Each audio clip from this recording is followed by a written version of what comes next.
struggle with a bit is like really switching off from the rugby. And like I said, when it's quite a lifestyle based job and sort of thing that we do. Like your food will impact how you can perform and train and do everything like that. So you can't just go home and completely shut off from it, because there's food and sleep and stretching, recovery and stuff like that you do outside of your work hours that build into your next training session, days like that. And that's probably where I'm not the best at switching off. And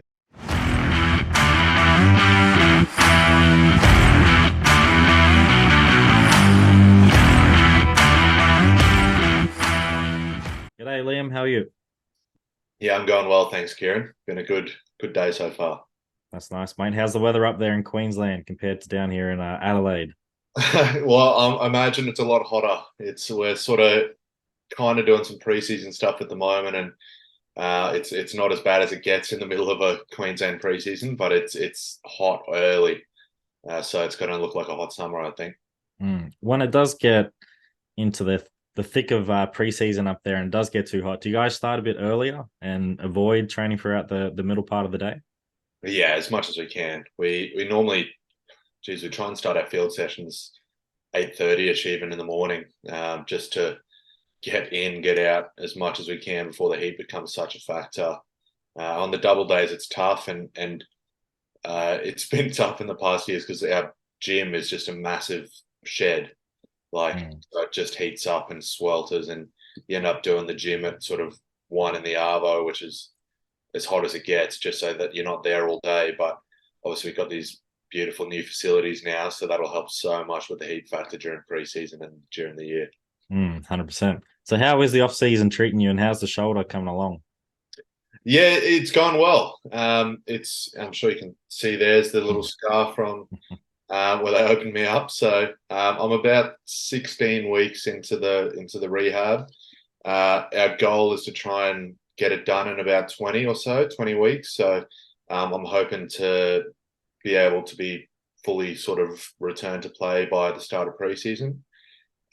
Things are going well. It's feeling healthy. It's got the range pretty much fully back, and starting a bit of reintro to contact at the moment, which is pretty fun to be doing that again. It feels like a long time since I've done any rugby. Yeah, it's just learning a new skill again, I guess, and then you learn it pretty quickly, and then you're back into the thick of it. So yeah, 100%. Mm. So, what have you learned during the injury process as well? Like, were you pretty down and out when you first hit it, and then how did you sort of progress during the different stages? Oh yeah, I was mainly just because of sort of my history with all the injuries. I had this is my fifth surgery in the last 18 months or less even. And so it was sort of was hoping I'd done my time a bit. 2021, I did my left Cindy in my ankle. 2021 was so missed most of the season there, and then 2022 was hoping for a bit of a good run, and then done my right shoulder in the first game, which put me out for about a month. Came back and played a couple games, and then got dropped in a line out and did my right Cindy this time. So surgery on that, and then I came back one game from the ankle, and then the right shoulder went again. So played about one more game with just loaded up, injected in the quarterfinals and things, and then needed surgery in the off season there for that. So I was putting a pretty good run together this year. I played about 6 games with no injuries, and then I broke my hand in a line out, and we operated on that. Needed surgery, put some screws and plates into that just to speed up the healing process.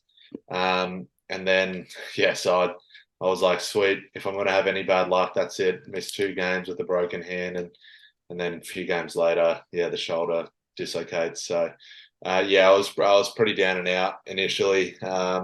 I had a nice sort of contract set up where if I didn't make the Wallabies in this off season, I was able to go and play overseas and just get some more footy in based off the last 2 years of me not playing a whole lot.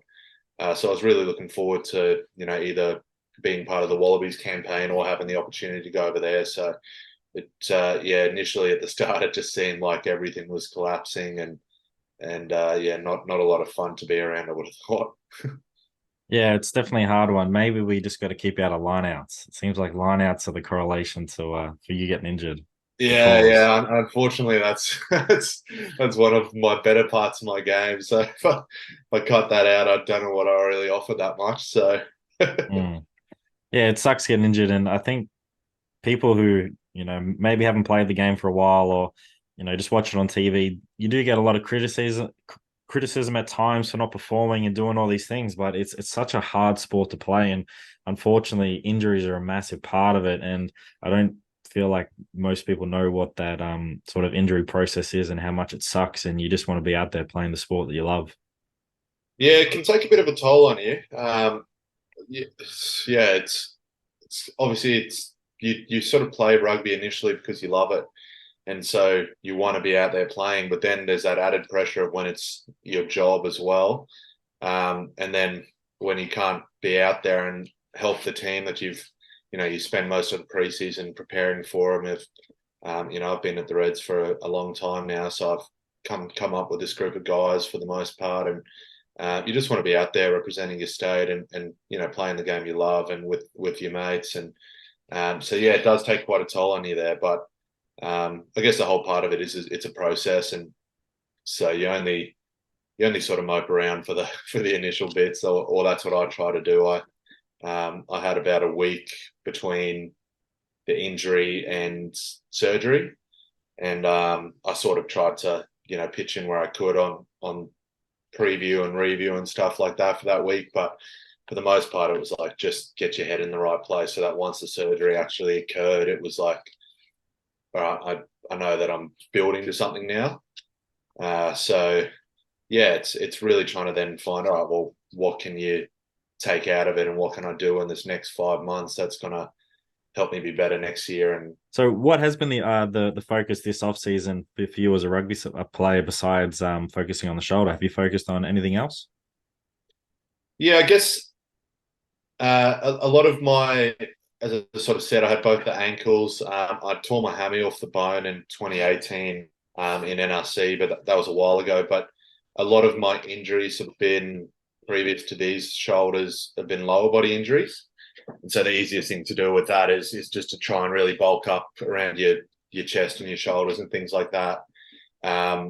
But this was a really good opportunity last year with my right shoulder and this year with my left shoulder around trying to get a much stronger base, like through my hips and through my ass and through your legs and things like that. So just trying to get a bit stronger in there. So I feel like that makes you a bit more powerful and have a better base in the contact, in the carry and the tackle. So that's sort of been my focus last year and this year, and just I guess being able to grow on that and just trying to then work patterning and footwork and stuff like that, and to try and help be a bit more dominant in contact. I found that there wasn't as much probably transfer with, if you get really big upstairs sort of thing, you still need that strong base, which is really going to help you in the contact. And I definitely felt better this season playing at a bit of a heavier weight because being able to put some muscle and stuff on the legs, and hopefully again next year. But I just found that was a different challenge as opposed to just get as jacked as you can upstairs and then see what happens. Like it felt a lot more transfer from the gym to the field that way. I feel like a lot of players are sort of the opposite, where they do the bulking aspect, but then forget to build the robustness and the strength and power of the lower body, and they Yeah, just bulk up and then don't have that transfer. So it's a good insight for you to tell people, if you slowly build up and bulk up those areas, and you'll see that transfer, not just go to KFC and eat a whole bunch of chicken and train yeah, up a body. yeah, and that's what I know. Like, because again with my ankle surgery, it was like, all right, sweet, just gym. I was literally gymming like twice a day, nearly, like a push and a pull, morning and arvo, and then legs and something else the next day. And it just like you come back, you put on weight and you get strong, sort of things like that. But then once I came back, it was like I felt just sluggish, like I felt top heavy and everything like that. And so I think you're right. It's actually that gradual putting it on, and especially with this, because it was just my shoulder that was injured. It was like where you can actually run and do a lot of running at the same time. So then that weight becomes a lot more like gradual, Mm. and it's not just boom, put it on, and then you get to running and you run like shit and you're inefficient and things like that. So yeah, definitely that sort of slow and steady and gradual sort of approach, probably to S&C and rehab in general, is pretty important. Yeah, 100%. Do you think, life after rugby that you're going to become a surgeon at all? Is that fascinated you at all with all the surgeries that you had and all the, anatomy that you probably know now? Yeah, nah, I don't think so. I might be on a few surgeons' Christmas card lists, but I don't think I'll be taking that up. It's hopefully the last surgeries office I see in quite a while. Yeah, definitely fingers crossed. So, how do rugby athletes make the most of the off season and best prepare themselves for the upcoming rugby season, but also, pre-season as well? Yeah, it's a bit weird because I don't think that rugby union gets as like a huge off season like you'd see in league and AFL and stuff. Like, league you would finish a season and get 8 to 10 weeks off and then build into a big preseason into a big season. Whereas where like, you finish the season and you have 2 week block and then we go back into club rugby. And then once club rugby's done, you get a week off or so. And then we just played this Challenger series up in Queensland. And then the boys had a week off. And when I say week off, it's like active recovery. So you still have to keep moving a couple of times during the week, like get your runs in and your gyms in and things like that. And now we're building towards these Panasonic games we've got coming up. And so it's not as much you get a big block off, you can mentally, physically like recuperate sort of thing. And then you know that you're in for some good work to actually set you up and you can sort of keep building like this. It's a lot more. And even when NRC was back in the day, you'd get 2 or 3 weeks of sort of rebuild back up from a pretty heavy season. And then you got to get through games again. And, that's try to maintain, try to grow. But at the end of the day, you're there to play footy. So it's a lot harder and you've got to make a lot more use of shorter blocks, I think, in union.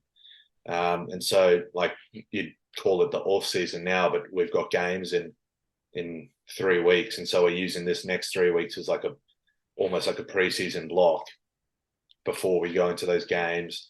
And then we go on our sort of off season of leave of actually 3 weeks of getaway. But again, you sort of do that knowing that you're coming back in for only 3 or 4 weeks before Christmas. And then 3 or 4 weeks after Christmas, your games start again. So you don't really have a huge opportunity to completely switch off, hang up the boots for a long time and like properly sort yourself out. It's really important to then stay fit rather than get fit, I think, especially in union, because you just got to utilize these 2, 3, 4 week blocks that you get spattered throughout and after the season in our like off season to make the most of it. We don't have a super long preseason like league and then would have. Yeah, and you just don't know what the international schedule is going to be like. If you are selected for that, you could be doing an end of year trip, and then you come back and you don't really have much time off, and then it's rolling around to a quick preseason, and then boom, Super Rugby's right there. Exactly. Yeah, there's footy already, and so same again. You got to stay fit in case the Wallabies come knocking and things like that. So it's like it's quite it can be mentally draining as well, but it can be a draining year-long window. And you say as well for those Wallabies guys, like they then come back, they get 4, 5, 6 weeks off maybe max, and then it's, hey guys, you need to be pretty fit because you've only got 2 or 3 weeks of preseason before games start. Like there's a lot more onus, I think, on your own sort of knowledge of how you stay fit, how you stay strong, how you look after your body in that time. And then for our athletes who are playing club rugby or amateur rugby, if you want to go overseas and then play another season, boom, you're pretty much straight on the plane going over to play a whole full season, or if you're going into the sevens sort of aspect as well. So it just shows the importance that you need to keep training, following a really good program, but also making the most of that. Maybe that 1 week you get off every now and again, and taking some rest or easing back of your training and really trying to switch off for a little bit before you have to go to your next block. Yeah, without a doubt. Yeah. Mm. So during this sort of down period and not playing rugby, how do you sort of switch off your mind? Like, what are you focusing on outside of rugby at the moment? Uh, that's that's probably one of the areas where I still struggle with a bit is like really switching off from the rugby and um, like I said, when it's quite a lifestyle based job and sort of thing that we do. Like you know your food will impact how you can perform and train and do everything like that. So you can't just go home and completely shut off from it because there's food and sleep and stretching, recovery and stuff like that that you do outside of your work hours that build into your next training session, days like that. And that's probably where I'm not the best at switching off and getting away from it completely. But I sort of on the outside do a bit of uni as well, which I've really found has been key for me just to distract and put my brain power towards something else. So I'm doing a master's of business at the moment at QUT, which is just a little bit, but enough to yeah, just have something else to focus on, which is really good. And then yeah, trying to look a bit more into that whole, I guess, mindfulness and stuff like that. That's probably a new concept that's coming through a bit more now, and just around yeah, being able to settle your mind and use tactics like that to um, James O'Connor's a big advocate for stuff like that and breath work and things like that, which can really help you calm yourself down, get rid of stress and that, and in quite a short time. So when you're pretty stacked during the day, you can just pull something out like that and help. I think it's really cool when you see rugby sides now in the Super Rugby, getting scored against, or you're scoring points. You're getting in that huddle and taking a couple breaths, or you're getting a clap.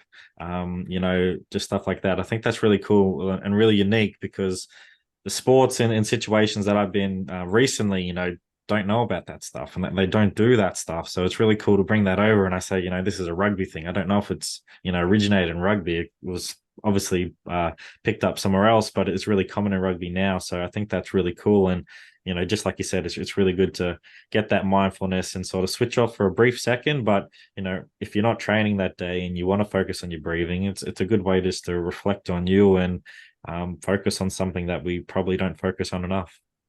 Yeah, exactly. And it's pretty cool to see all that. Like, and see how the NFL does it when the quarterback tells and then they clap and things like Mm, that. That's kind of where I think we probably stole it off or something mm, like that. But yeah, probably. it just brings that attention to the guy who's talking, whether that's a captain or your 10 or your game driver or whatnot, and tries to make sure that everyone's focusing on the one thing, which is that next job, I guess. I brought that to East Lake Aussie Rules Club in Canberra this season. I brought that to it. They didn't know what the hell it was, and I think that's the thing I'll be remembered for the most is doing the clap, doing the clap at the end and getting everyone around each other. Yeah, so it's pretty cool and pretty funny at the same time. Yeah, it's pretty awesome. So, what are the key attributes needed to be a successful back rower in rugby? I think the back rows are. I think the reason everyone likes that position so much, so many people want to be a 7 or a 6 and a flanker sort of thing, is because they are expected and can do a bit of everything. There's, and it obviously depends on the balance of your back row, but you've got to have a bit of a carry. You've got to have a good work rate in defence, and then there's obviously the added sort of set piece duties if you're probably not so much the open side, but the 6 and the 8 have to be able to do as well.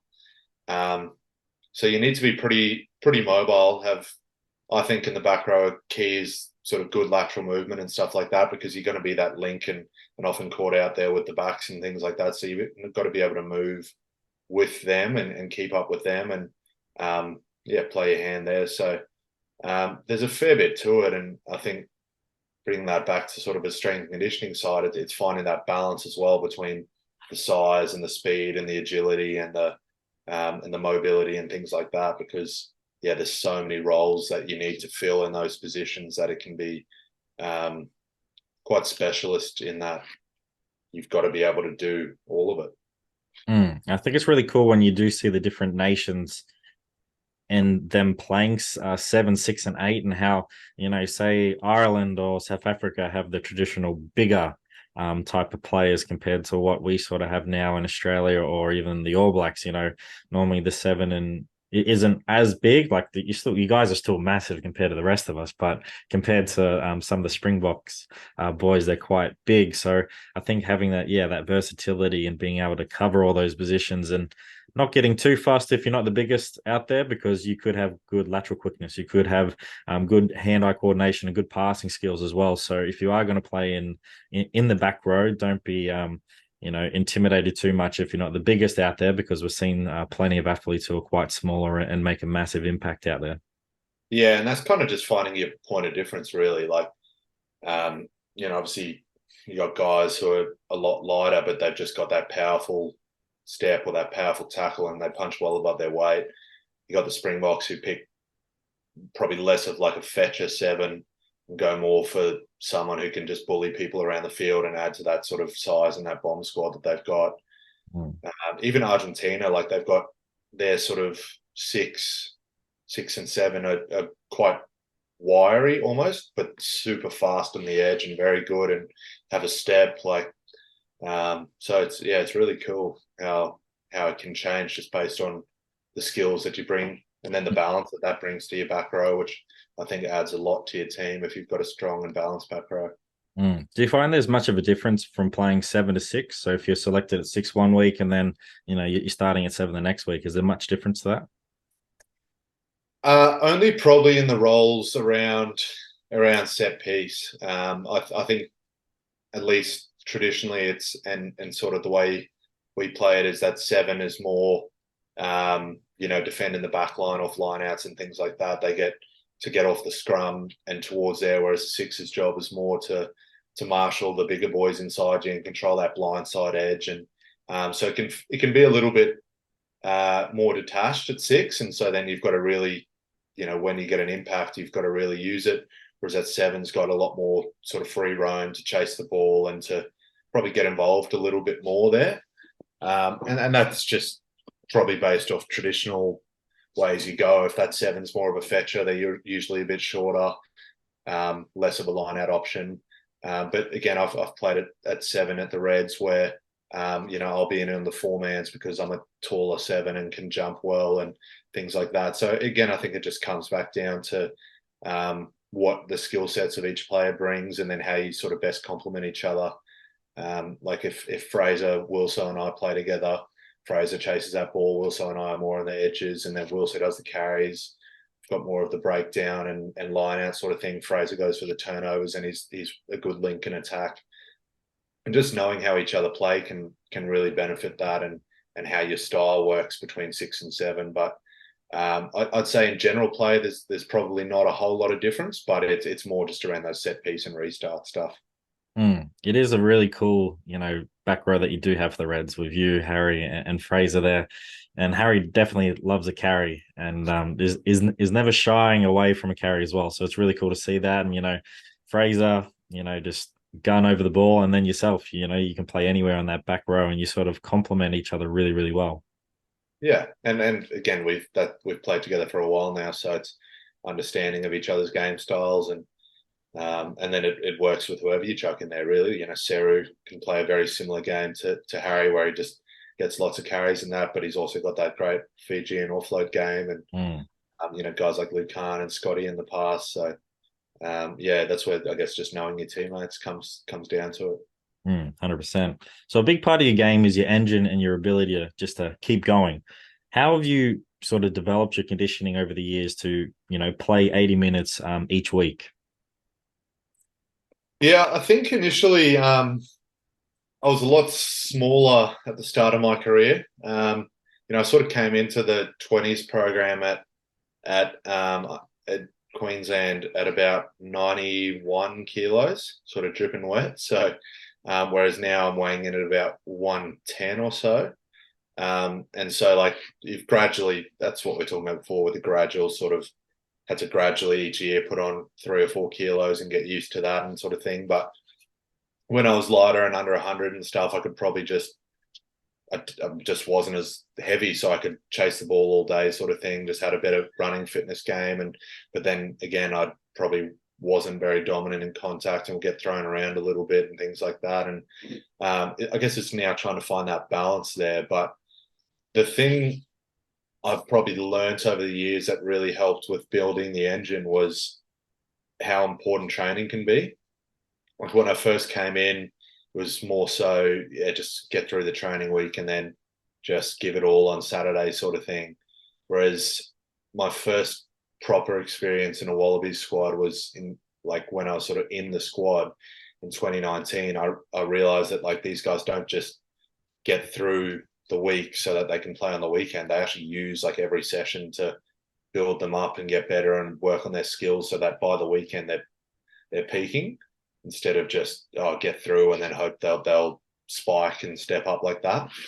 And I think that's where I really sort of just tried to change a little bit around keeping the engine, and especially once you get bigger, you got to find a way to keep the legs moving and stuff with a bigger frame on you, more to carry around, and that really for me was trying to replicate your sort of game intensity in training, because that way you just had more exposure to it, and that engine came a bit easier, I guess.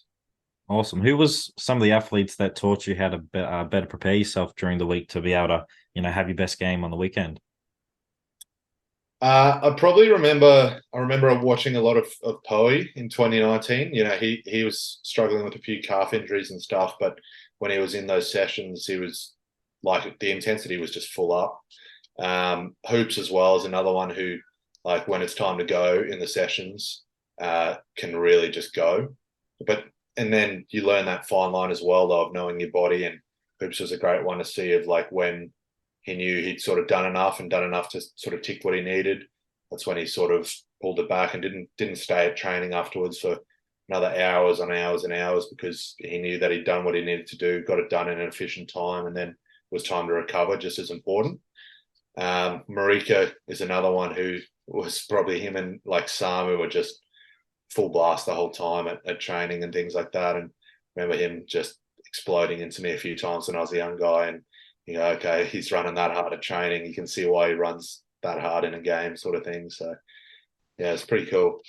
I think that quality of work is so important, and you definitely do need to do extra work outside of those training hours. But it doesn't have to be like the stories that you hear from like Kobe Bryant or Michael Jordan and LeBron, where they're training ridiculous amount of hours. They play a different sport that doesn't really require contact, a little bit of contact in their eyes, but the contact stuff that rugby has to deal with. It's just so much that you need to recover, and you need long periods of time off your feet and not doing much. So definitely making the most of your time on the field, adding in, a little bit of extras, like you said, and doing enough so you don't have to do too much outside of it, can recover and then go play the game.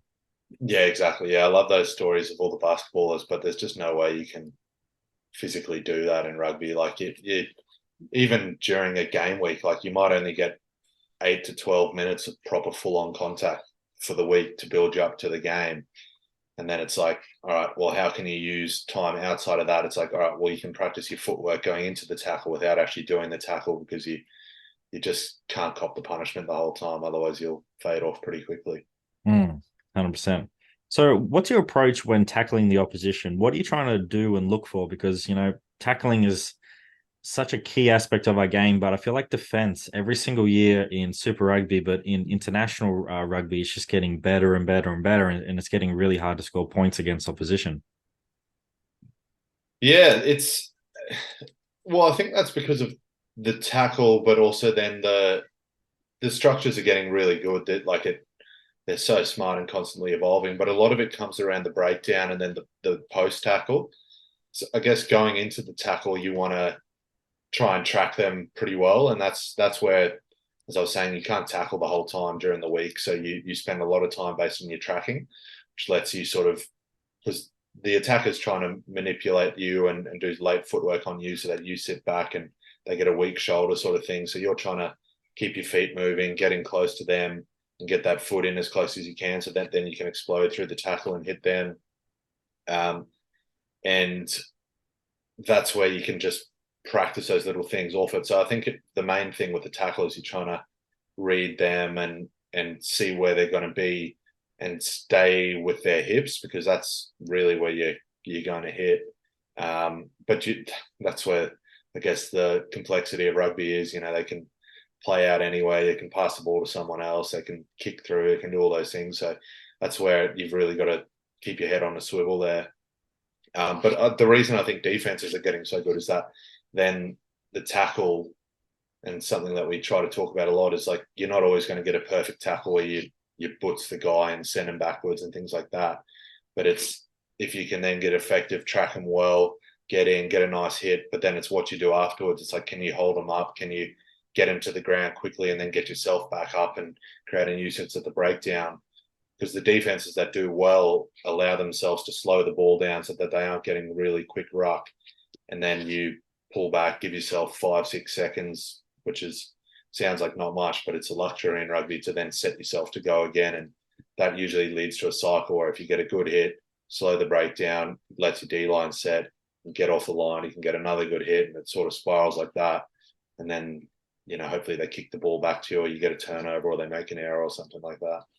Yeah, you need to be able to find some way to stop that momentum, because it's the biggest part of our game is that momentum, and you just see some really good tries being scored off it. Or, if you can hold them between that, 4 to 7, rucks in a row, and they're not going anywhere, they're going to kick it. And, that's a victory for you. And then your backs can have a kick party and see if you can get some good territory, and then have a bit of a break, and then switch on again, and then you're off.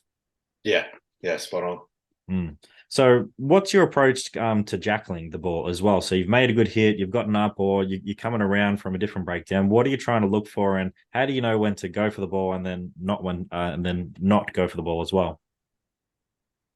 Yeah, I think the jackals changed a lot over the years. I used to remember seeing like Poey would make a tackle, swing his legs around, get back up straight away and change the ball. They've made such an effort with the, you got to show a clear release and things like that, that I don't really think, even if you do, I think it's super rare, and the refs are looking to ping you anyway, that if you're the tackler, I don't think you're the guy who's going to get the pilfer. So I think a lot of it then comes from, I think the good jacklers know and watch a lot of rugby. So then you have a good sort of rugby sense and IQ of where the guy's going to fall. You've got to be quite quick, probably into that last little spot, sort of being able to accelerate into the breakdown. And the reason you probably go in is because you're watching not so much just the carrier, but his support as well. You're trying to spot when they're isolated, when their support's just a little bit behind. You're trying to read the tackle as well. Like if your guy's going for a low chop, means the ball carrier is probably going to fall ahead, which is where you can get onto the ball. Whereas sometimes if your guys smash the guy, there's not that much space to get onto the ball because it gives their supporters time to get in. So trying to read the tackle a lot, trying to predict where they're going to land, and then just being hard and fast into that zone. So when you commit to it, you really shoot your shoulder, shoot your head over the ball. And then it just a certain element of toughness, I guess, to try and stay in there when there's hundreds of kilos flying towards you. 100%. Has Fraser always been a good jackler of the ball, or did he learn all that stuff from you? No, he's no. I wish I could say that, but he's been incredible. He's got really tight hips, which you would think would be a downside, but somehow it just means that when he gets over it, he doesn't, like when he gets hit, he doesn't sink and take it. He's just so tight that he just stays there, which is really weird. It's a different style to how I sort of jackal, where I try and take more of the force and bring the ball with. And no, he's been exceptional since school. Really, he's just got a knack for it. I don't think I've ever heard of that. Yeah, tight hips to do that, but it just sort of comes back to the being like a spring on a ute. You take a lot of that force and don't bend too much. So it's definitely paying off for him, because he's definitely been one of the bright stars over the years for Australian rugby. Hi everyone, we just want to take a quick break from this episode. We hope you're enjoying this episode so far and all the content we have produced. We appreciate all the support from our listeners and followers so far. If you haven't already, sign up to Elite Rugby SandC blog today. You'll find our website link in our bio below. Remember to like, subscribe, and share Elite Rugby SandC on all social media platforms to all your family and friends. Thanks again for all your support, and now back to the episode. So, how has strength conditioning helped you to become a better rugby athlete? I think it's been pretty crucial, really. As I said, I was about 20 kilos lighter when I started in 20s and stuff like that. And just the way the game's evolving with size becoming such a big thing and like you said, momentum. The biggest way to increase your momentum is to, increase your mass half the time. Like that's definitely helped my game just being a bit bigger. It also adds to, which my record doesn't show so much, but like being able to withstand all the contact and things. Um, as you go from, we spoke about the engine before, getting through 80 minutes, but then it's sort of doing that week in, week out. I think the more armor you've got on your body and good weight, obviously, you don't want to be sloppy and carrying around lots of extra weight that you don't need, but that sort of helps you just withstand the hits and get more used to it and be able to bounce back quicker between games and things like that and between sessions. So, yeah, S&C has been a pretty big part of my journey, and also I think it just allows you to have a bit more freedom with how you can play because you're either faster or stronger or have a better engine or things like that. Like it really does just open up the skills you can bring to your game. 100%. Have you always had a good relationship with S&C, or was it something that you learned over your time during rugby? It was definitely something I had to learn. I've never been a particularly strong man sort of thing or anything like that. It took me a long time, and especially coming in initially, like just being comfortable with, not trying to lift as heavy as everyone else, but lift what you can lift and lift properly, sort of thing.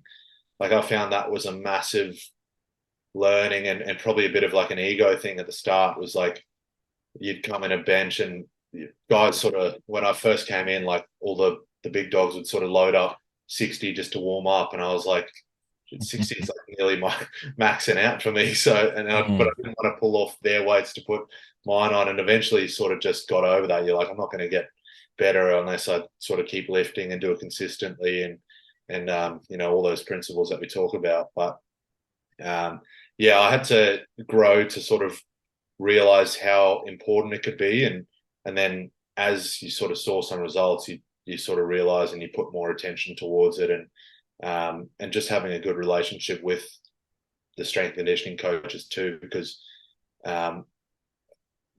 we spoke before, I'm not going to become a surgeon, but I think appreciating what the actual reasoning behind why the S&Cs give us a lot of stuff, like that's something that always interested me. I did a bit of anatomy and physiology, and exercise science was my first sort of degree at uni before I switched to business. And so I enjoyed that sort of stuff and wanted to understand why I was doing it a bit. And I think that's definitely helped, at least lately with all the injuries, and sort of going, all right, well, how does this actually build to my ankle coming back strong, or my shoulder coming back strong, and or me getting more power on the field or a better jump or whatnot. So yeah, it's been pretty cool.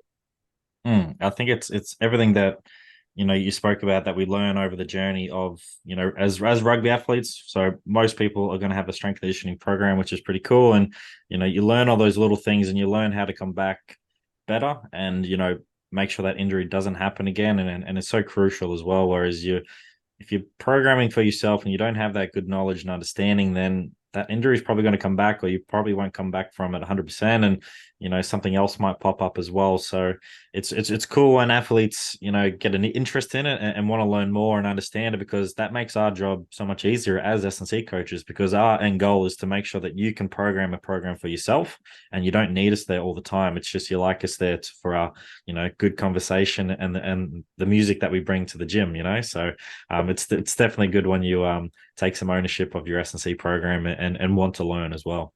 Yeah, exactly. And yeah, our S&Cs are great blokes, have some good music as well. But I think they like it as well when you can actually challenge them and go back and be like, why am I doing a cable pull down for example? And they go, oh, well, you're trying to get your overhead a bit more and stuff like that. And you say, oh, I'm finding better activation through this exercise than this exercise. And like it's that, like it's a relationship.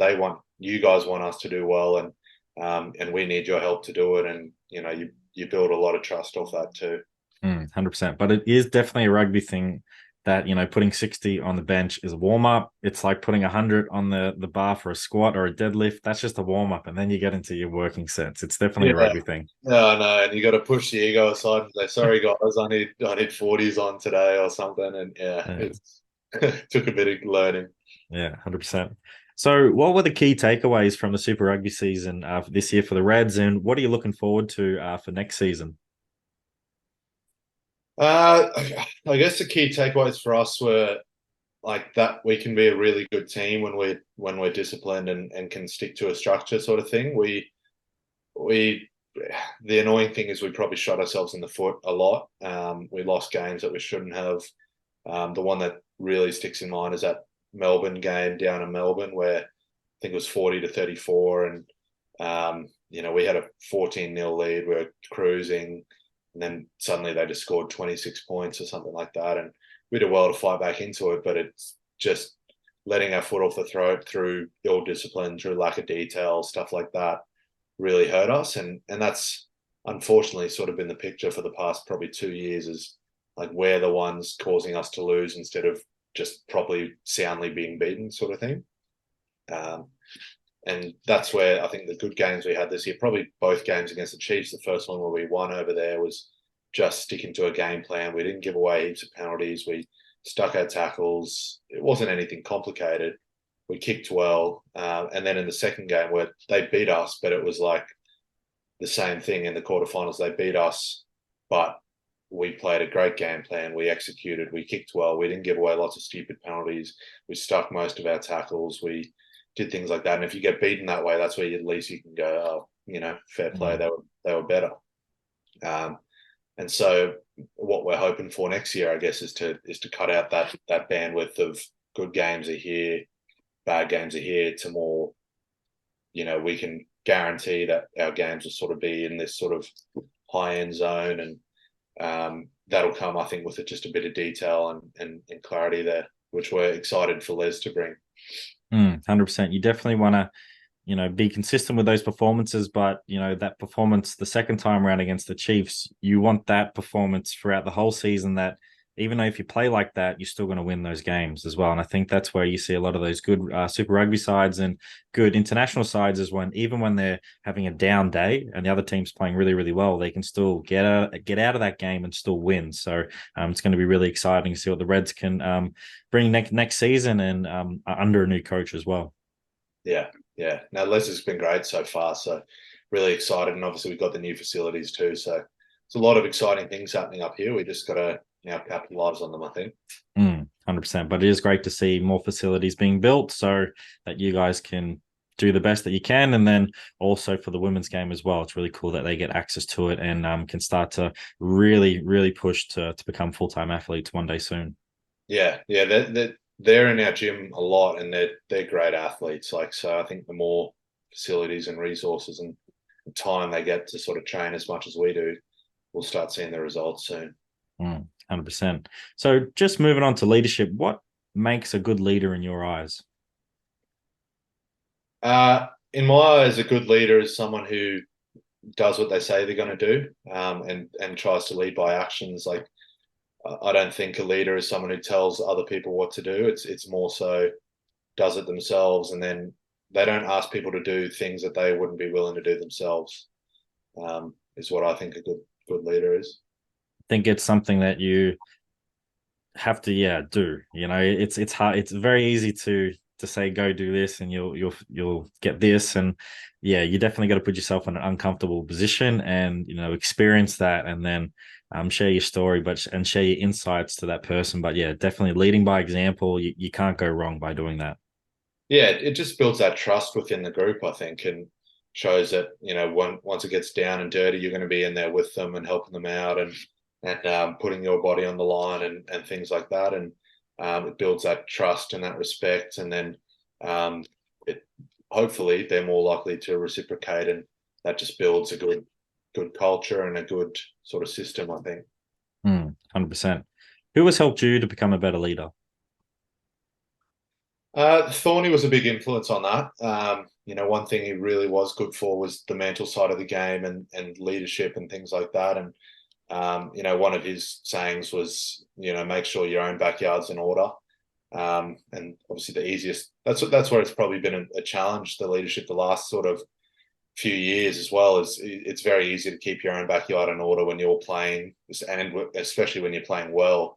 And then, being injured a lot of the time, you've got to find different ways to then contribute, and because it's a lot easier when you can do that on the 80 minutes on the paddock or in the training field, or when you're off sort of in rehab doing it on your own with just a few other guys and your physios and stuff like that. It's very different. So yeah, Thorny was very good at helping find ways like that, and just making sure that you're working hard and you're one of the hardest working guys in the room, sort of thing. So he was great like that. I'd just say other players as well, like, guys that trust you and help you out with that. Henry Spate was a great guy to bounce things off the whole time.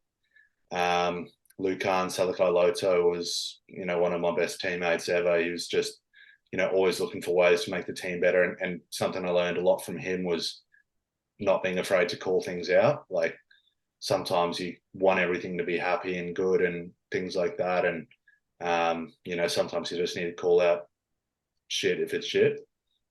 And then, there's been so many guys, too many to touch on, but, even Tate as well recently has been good to work together with him. And, I'm quite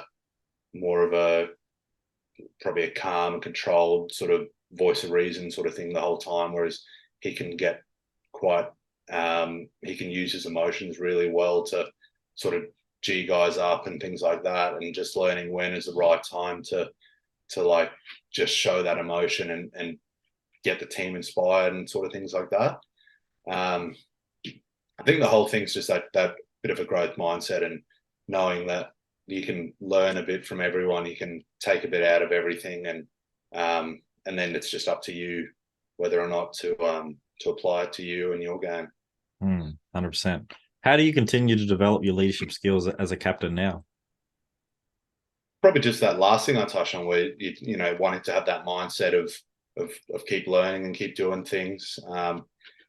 I've reached out to a lot of people over the journey as well. Like when I first got injured, James Hall reached out, and I keep speaking to him. I run into him at a lot of these sort of rugby lunches and things like that. And he was great at helping with how to captain while being injured, because he had a massive, I think, a 12-month injury when he was captain of the Reds back in 2013 or 14, and just sort of spoke about being present the whole time and letting them show that you're working too, and you're working to help the team get better and find a way back on the park. John Eales has spoken to us. Who else? Squeak as well. Stephen Moore has helped a lot around that sort of stuff, and just touching base every now and then and seeing what you can take from them. I watch a lot of podcasts. I read a lot of books around that sort of stuff, and just, I think the main thing is just trying to be open to learning more, and knowing that you're never going to be a perfect leader or a perfect player or anything like that. But if there's something I can take out of this book that I read, or that podcast that I listened to, or this guy that I talked to, it might suit me, and at least sort of store it in the background and hopefully find the right time to use it. I think that's the hardest thing, is to go into a conversation, no matter what it is, or you're listening to a podcast or watching a movie or just doing whatever, to go in with that mindset of, I'm going to learn something. I feel like sometimes we can get too caught up with ourselves and our ego, and thinking we know more than that person, or who does that person do they have the right to say what they're saying? And if you can sort of push your ego to the side and really go in there and wanting to learn, then you might not learn straight away, but there might become a situation that pops up very soon that you can use that information and knowledge that you learn into that situation that you're currently in. Yeah, definitely. And that's the thing, is, like you said, it's not it's not even just always from guys who are senior to you or more experienced and stuff like that. You can learn a lot from the guy who's doing his first day there. Even just looking at those guys and be like, oh, they're so enthused, they're so energetic. Don't forget that you love what you're doing and things like that. And yeah, it really is just that being open to it, throwing your ego out the door, I think. 100%. And last one, what does it mean to captain the Reds? It's really special. I think probably again stuff I learned off Thorny is that like it's not yours. It's just something that you're trying to do to make the team better.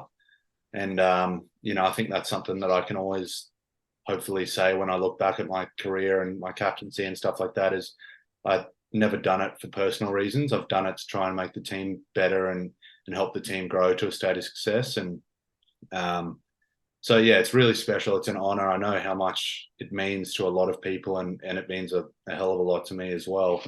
But it's just trying to probably remind myself the whole time that it's not about me. It's not about me having the C next to my name or anything. I would like to think that I would act the same way whether I was captain or not, about just trying to help the team be better. But there's something else just about running out at Suncorp first and having those crowds and even enjoying the less romanticized parts of the job, like the media interviews and the post. I remember lots of post game interviews where you've just been trounced by, I think it was my 50th, and we got spanked by the Crusaders by about 50 points, and you got to then sit in a media interview afterwards, and you try to do the job justice in all those different areas, and even in the you go and do a few promos, you go and meet kids who look up to you and things like that. It's really special about how much it means to the state and the fans and things, I think, as well. 100%. That's awesome.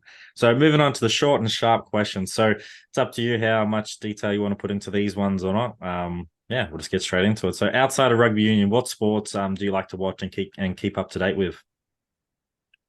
I'm a big fan of the American sports. I like my NBA. It's probably one of the ones I keep up with the most. I watch the league too in Australia, obviously, but the NBA is one I like following. I'm a massive LeBron fan, so in my opinion, I think he's the greatest athlete. That's just the way he's handled everything with all the expectations and the pressure, and then performing and looking after his body and things like that. I love just looking at the stuff he does. The NFL as well is so cool. It's just a whole different game, and just the amount of hype and analytics and review and things that goes on in there. I really like the detail that they get into. 100%. Which players are due for a breakout year next year for the Reds and Super Rugby? I think next year, I think a guy that's really going to have a good year is Josh Nasser. He's had a pretty tough few years. I think he debuted in 2020. He was a tight head, moved to hooker, and was having a really good season, and then tore his pec, and then came back, had a horrible ankle injury, and just has caused him a lot of trouble for a long while. But he's got a great attitude. He's had a hell of a run, the poor fella, but really good attitude, and he's just got such a good frame on him. I think he's one of the fastest in the whole squad over 10 meters. He's got tree trunks for legs, and he's really strong. He's been working on the throwing aspects of his game and things like that to no ends. We saw how Fezler improved over this whole year, and I think when Nas comes back from injury next year, he'll be a real big one to watch. That's awesome. Which song would you pick to sing at a karaoke bar? My go-to karaoke is "Complicated" by Avril Lavigne. Okay, awesome. Is there any good singers in the Red squad that would also jump up, put their hand up for a song at the karaoke? I reckon you'd get Floyd Aubrey up there pretty easily. He's pretty confident. He thinks he knows a few good songs. I'm not sure what he'd sing, but he'd be a good one. And Nella used to love the karaoke as well. Not with us after this year anymore, but he would often take the front row club to karaoke on their forwards dinners. What is a common misconception you hear in rugby that is just wrong? Uh, geez, I don't know. I think sometimes the rugby, well, our rugby gets, everyone thinks we're on rugby league sort of numbers, especially especially contracts wise and stuff like that. So much hype that gets put around the rugby league and everything, and then so everyone goes, "All right, you're around, mate." Mm, It's not quite on the same scale, but mm. that's a common misconception, maybe. Yeah, I did have a conversation this week. We're talking about rugby league and Aussie rules, salaries, and just being here in South Australia because they don't really hear too much about rugby. So it was just talking about that, and someone was like, "How much do rugby union players get?" And I was like, "Well, it varies a lot." And then Yeah, a if you're lot more playing, variability. yeah, and if you're playing Wallabies, you get some nice match payments there, or if you go overseas and stuff like that. But it's not the same as that Aussie rules money or NRL money for sure. What is a big game changing moment in your rugby career that stands out? Um,